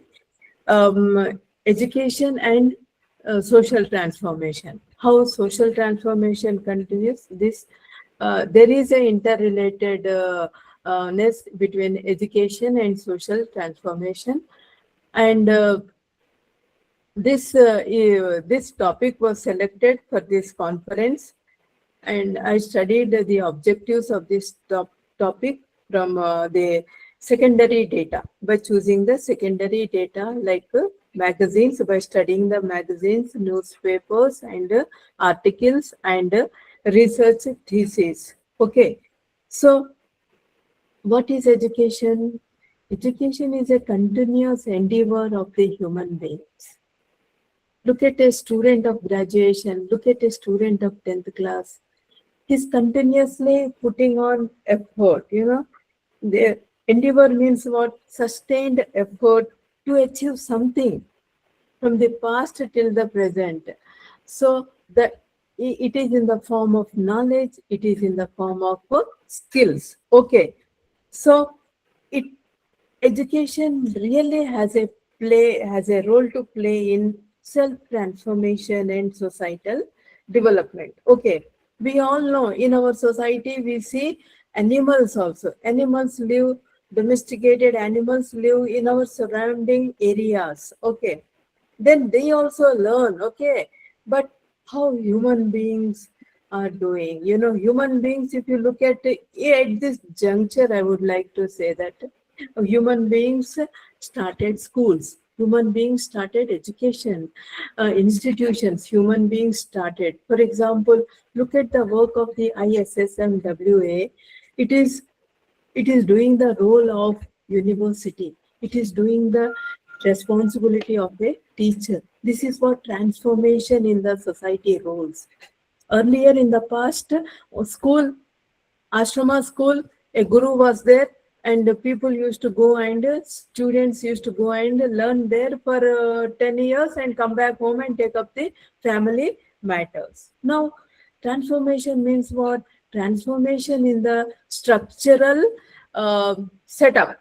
Okay, transformation in the structural setup. Okay, that is what education is doing. Education, how do we explain? Education, learning, reading, writing. Okay, on blackboard, start writing on blackboard, and then type. I now type with the alphabet and write all my letters and everything type. So is that, yeah, it is starting from there to till now. It is education. What we are doing, we are not sticking to that. I will write only handwritten application. I'm not saying I have to deliberately. I'm learning. Okay, isn't it? Education is a deliberate human endeavor because it's something human discovered, shaped, and we pass on to our next generations. How education was there in the past, it was there in the ashramas. Okay, then what? It was limited to these few sections of the society. People carried out their family professions, family occupations, like what? Farmer, and then the shoemaker, and the goldsmith. Okay, then what else? We have so many occupations that we see without which we cannot go out and trim ourselves, so etc., etc. So from that place, education has transformed the society. Okay, now everybody has a right to education. Okay, now it is universally accessible after we got independence. Maybe during from Mughal madrasa, maktabas. Okay, again Pali Prakrit languages, then Buddhism and Jainism, again like that. Like it has been transformed. It wasn't. Now all girls were sent to education. Okay, right. Okay, but we have illiteracy. We have not so much of progress. in one of the conference, Professor Prabhat Patnaik sir said, talked about 5 elements, like 5 fundamental rights below to overcome the poverty. Okay, in that what he mentioned about 5 things. Okay, then one should not have a contributory pension scheme. One should have quality education. One should have food, quality food, etc., etc. He also said how money is concentrated in the 1% of the affluent upper caste. Okay, so like that equality, how it is, but still it is not. We say after we got independence, we say we are progressing somewhat, but still the situation is like this. Okay. Now, education unfolds the hidden and innate capacities, discipline, writing and languages. It develops intellectual, emotional, and social abilities, promotes holistic personality development. How occupations have changed. Now we have seen so many shoe making. Look at the industry of a shoe making, how it is now working with the machine. Okay, how farming, AI is entering into farming field. Okay, how ladies are working, how they are doing marketing. Earlier, the bags of rice were there in their houses. So education is helping in skill development. Okay, that's how it is transforming the society. Okay, now ashrama school was with the teacher only. Okay, so Guru Dakshina was given. In our society now, government school is there. How many people are there doing universities, UGC regulation, NCTE, and then AICTE, and then NAC, NIRF ranking? All these things are there in the industry transformation. Okay, so it prepares individuals for specialized jobs, supports industrial, business, and research sectors, refers to changes in human interactions and relationships. Human interactions, transformation to some particular economist looks like what? Changes in the human interactions. A household wife all the time dependent on husband. He will take care of, my role is this. Now there is a change.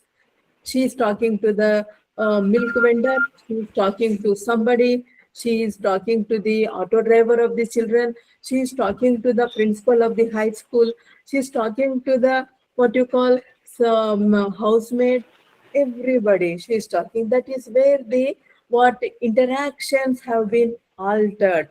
People think that husbands might think, male might think, my job is to earn money, and then she delegating some authority to the better halves. Okay, so transformation means it is personal transformation and also in social structure and institutions. Dynamic, and it is a transformation is a continuous process. But here, what I would like to say, it is not 100% taking place. Transformation is not 100% taking place. It is taking place. It is being observed that it is happening in our societies, but it is not 100% taking place. It is not reaching to all the people. Like Maurice Ginsburg is there. He said, social transformation is change in social structure. This is what it varies in scope and also in speed. Okay, in rural, maybe it is not. In urban, it is happening. But the speed is different, If you look at the areas like cities like Kolkata, Chennai, Mumbai, Delhi, Ahmedabad, okay, Hyderabad, the transformation rate is different. Okay, transformation differs in education, if you say listening, speaking, reading, and writing, pronunciation, punctuation, skimming, scanning, and note making. Okay, the educational leaders in the past, can we recall today is the 199th birthday of Jyotiba Phule. Okay, so what here at our university also we have so many programs organized. Okay, so he started Satyasodhak Samaj. Okay, he was born in the year 1827, 11th April, Maharashtra.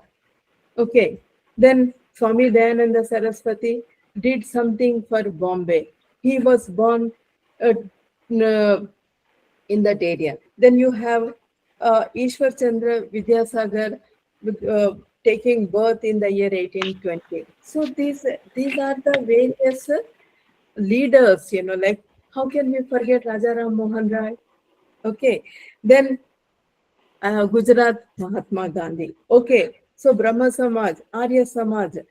See, philosophers like Aristotle, Plato started schools. Okay, started schools, and then they propagated their philosophy in the same manner. The Ishwar Chandra Vidyasagar, hats off. Then Swami Dayananda Saraswati, Jyotiba Phule, Gandhi, they all started schools. And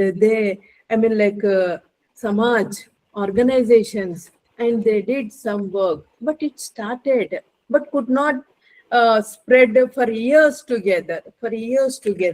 Different, some transformation taken place during their period, but it continued in a different manner. Okay, so the changes that were adopted by what you call the so-called reformers, social reformers, were only limited. Okay, they were only partial and insufficient. They were not sufficient. It was looking very sad to me.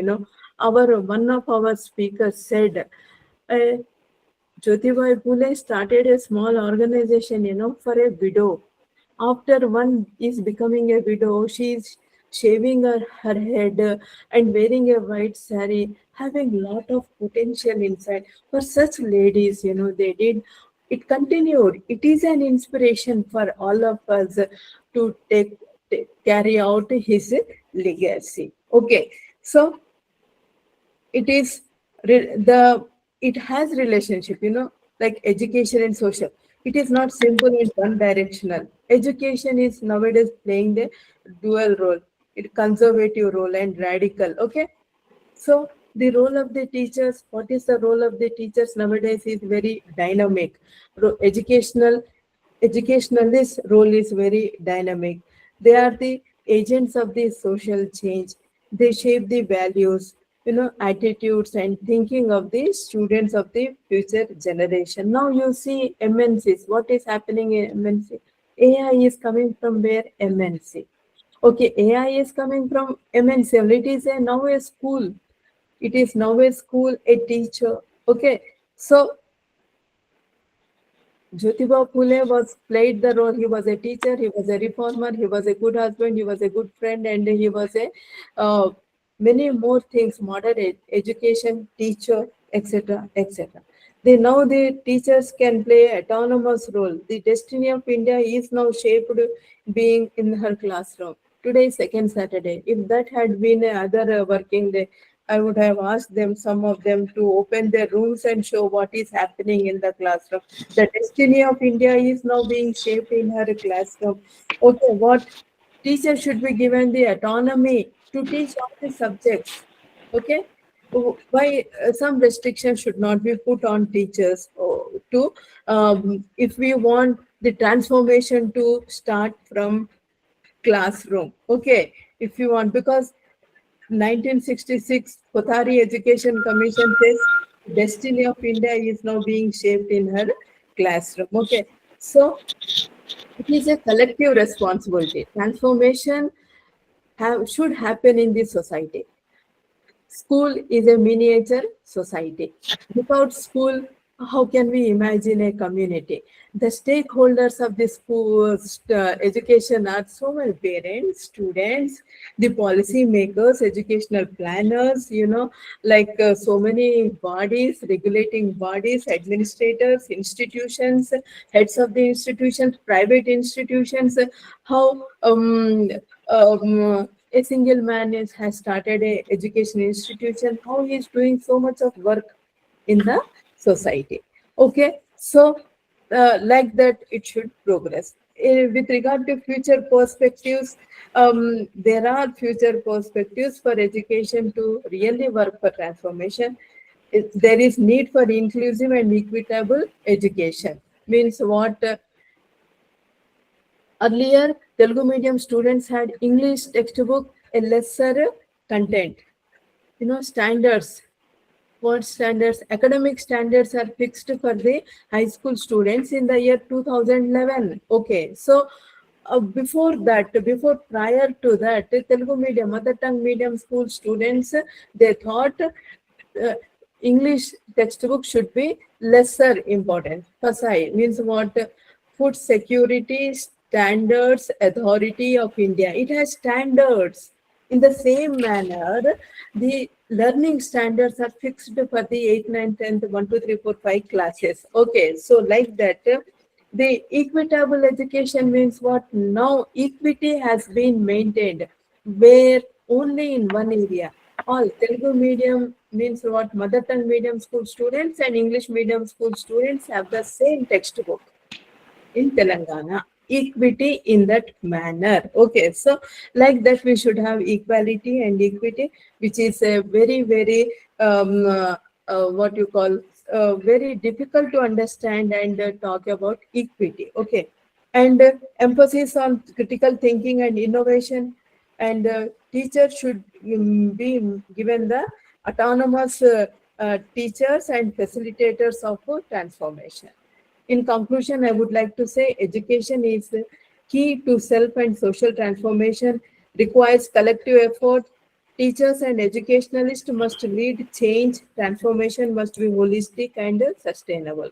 With these few words, I really thank organizers Brijesh sir and Devidas Sakpal sir for giving me this wonderful opportunity to say few words. Thank you one and all. Very, very thank you, madam. You covered very deeply word to practice of respected Mahatma Jyotirao Phule legacy on this day. You are really sincerely appreciated your paper, and to the particularly with regard to women empowerment and children empowerment. Totally, you did a great job, madam. This was very great, and another. I'm calling who are Thank the you, sir. presenters. Please, madam, welcome and keep it. It was very great. Thank you, madam, once again. Then I think who are waiting here, Amit Kumar Pandey sir and Professor and Dr. Ashok Bhargava sir, and then Ajit Kumar completed. Dr. Kuber Singh, Guru Panch sir, Professor. Okay, madam, you're done. Please, who are in here, welcome for the presentation paper. Hello. I think. Ji sir, please. Sir, myself, Dr. Niranto Sethi. I'm interested sir. to present my paper. Yes, sir. Go ahead. Go ahead, sir. Welcome. Thank you, sir. Yes. Esteemed chairperson, co-chairperson, organizer of this seminar, dear participant, thank you all of you, given me an opportunity to present my paper, Reflection of the Mahatma Jyotiba Phule's Philosophy in Bikasit India. Mahatma Jyotiba Phule is champion for universal education, gender equality and caste annihilation and social justice. All of you know, in India there are so many social reformers are there, but Jyotiba Phule from very beginning tried to education of the women. Education for the women.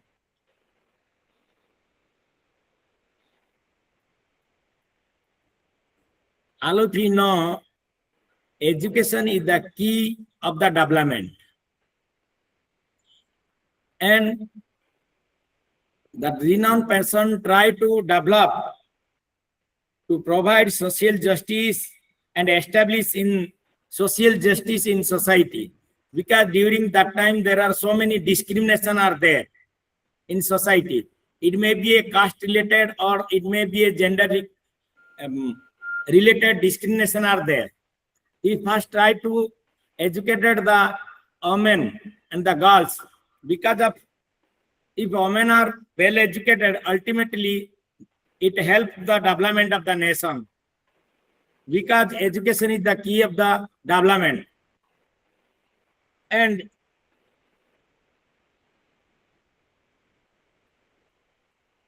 Pule's central tenet: without education, wisdom was lost.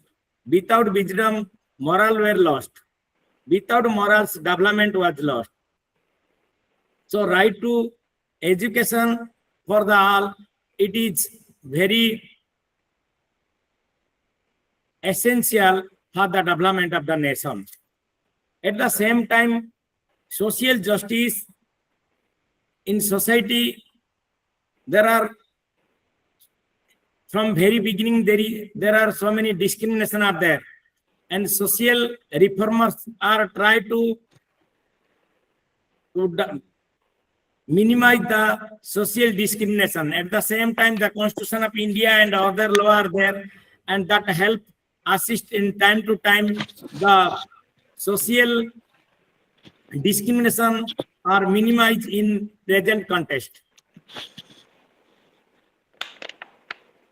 Alongside Savitri Phule, he pioneered the women's education, starting the first girls' school in 1848. His vision directly influenced the modern gender justice, widow remarriage support, and empowerment. In the present context, Beti Bachao and Beti Padhao also help that concept. And he was a try to the representation for the lower caste in public employment. This is the reflect in the active implementation of the affirmative action, that is the reservation policy for the SC, ST, OBC, and in the present context, Sabke Saath Sabke Vikas, the Constitution of the India amended and also provide such 10% reservation for the economical backward section.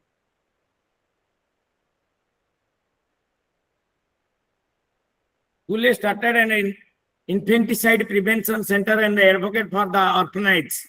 Modern welfare scheme providing for the safety nets for the widows, orphans, and lower income women reflect his commitment to the protecting the downtrodden trinity, women and Sudras and Dalitis.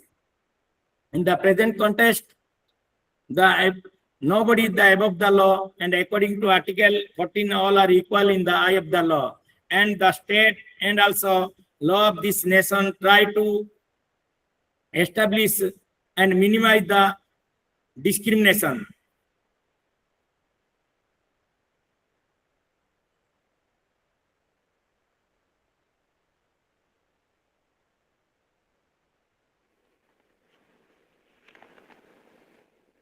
Yes, sir. So for the nation's development, education, women's empowerment, anti-caste reform, and farmer and the peasants' right is highly required. And human equality in every aspect there also highly required, because the human right is the first right of the human being. By birth, every human being is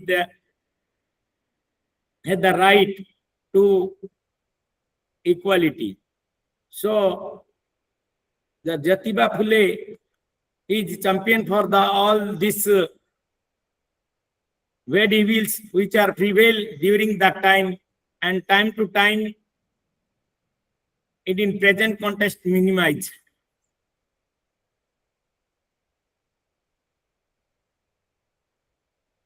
Thank you. Yes, sir. Thank you so much, sir. You did paper a wonderful, sir. Great. Special thanks for your contribution. Then I would like to call Prince Abraham, please. Are you ready? Sir, it would be better if I will give my presentation tomorrow. I would. Okay, Yeah. sir. Okay, anybody, please, within these numbers, Suresh Kumar sir, Ranjana Patel, Vidyotma Sharma, Sanjeev Singh Bhadoria, and Tali Momu, Professor Dr. Ashok Bhargava sir. Sir, namaste, Amit sir. Pandey, Sorry sir. for this intermediate, sir. Namaste, Please, sir. sir. Please, madam. I am Sumati from Trichy, sir, Tamil Nadu. I am submit the paper, but my name is not in this list, sir. Okay, ma'am. It will, Tomorrow madam. your It will. presentation. Tomorrow. Okay, today only serial number 1 से 10. है ना? New list. Okay, New sir. list after 3 p.m. Send WhatsApp group. है ना? If any want Okay, to sir. present Prince Abraham sir, your serial number 18 today presentation. Okay, sir. Thank you, sir. Prince sir, Yes, आप ready है कि आज करना चाहते हैं? हाँ सर, थोड़ा सा टाइम चाहिए, कल ही कर दूंगा। हाँ, ओके, फिर कल ही हमारा देवदास सर आज का सत्र यहीं पे समाप्त कर सकते हैं आप। Yes, sir. कंक्लूड करके, क्योंकि आज के जो हमारे प्रेजेंटेशन वाले जुड़ नहीं पाए हैं कल। Okay, no issue, sir. कल आज का जो हमारा अगर कोई 1 से 10 में अगर कोई जुड़ा हुआ है आज का प्रेजेंटेशन में, तो अपना प्रेजेंटेशन कर सकता है, नहीं तो फिर यह सत्र हम यहीं पे समाप्त करने वाले हैं। कल फिर हमारा भी 2 सत्र रहेगा, फर्स्ट सेशन गेस्ट लेक्चर और सेकंड सत्र पेपर प्रेजेंटेशन रहेगा। तो बाकी हम फिर कल सभी को चांस देंगे। ओपन जिनका लिस्ट में नाम नहीं है वह अपना बेसिक डिटेल्स हमारे मेल में भेज सकता है, जिससे हम अपडेट कर सकते हैं उसका। 5 बजे तक हम न्यू लिस्ट ग्रुप में डाल देंगे, तो उसमें उनका नाम भी आ जाएगा। यस देवदास सर, आप कंक्लूड करके आज का सत्र यहीं पे समाप्त कर दीजिए।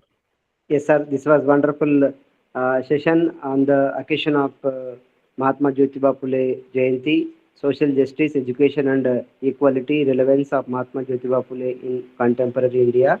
And special thanks to Brajesh sir and Dr. Kubir Singh Gurupanch sir, Professor N.K. Tapak sir, Dr. Jitendra Kumar Singh sir, Dr. Richa Singh ma'am, and particularly who presented papers wonderfully, and with namely everyone we are behalf of our organization, particularly thanks, special thanks. This was great session. We will meet tomorrow. Thanks one and all. It is the end. Thank you, sir. Thank you, sir. Thank you so much. Thank you, sir. Please, it was wonderful session. Thank you, sir. Once again, special thanks to all. Thank you, sir. Thank you, sir. Yes, sir. Please.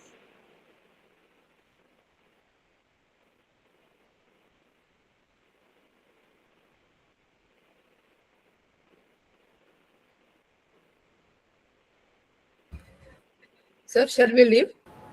Yes, yes, madam. Please. Thanks. Many thanks to all. Thank you, madam. We will meet tomorrow. Tomorrow session is also there. Thank you. Okay, thank you, sir. Thank you, Dr. Thank you, sir. Thank you, sir. Thank you once again. Thank you, sir. Okay, thank you. आप सभी यह सत्र हम यहीं पे समाप्त करते हैं। आप सभी कल 12 बजे हमसे पुनः जुड़े।